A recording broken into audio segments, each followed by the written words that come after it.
Hi guys! Another day, another video. So, nanapod ko din nagsakay-sakay. Kay ni uban sa akong father-in-law, muadto sa Valencia.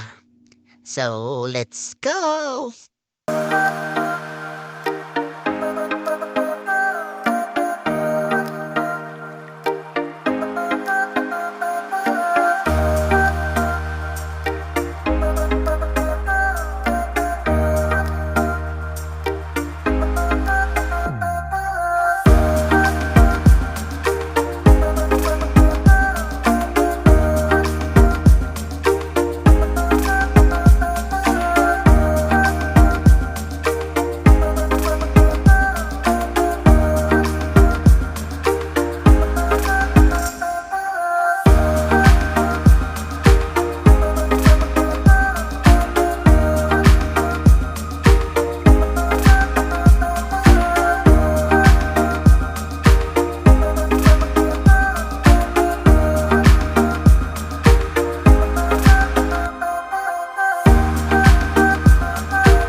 So, nabot na siya ta sa Jubil, no?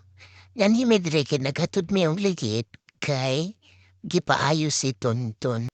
So, more to guys. Thanks for watching. Bye!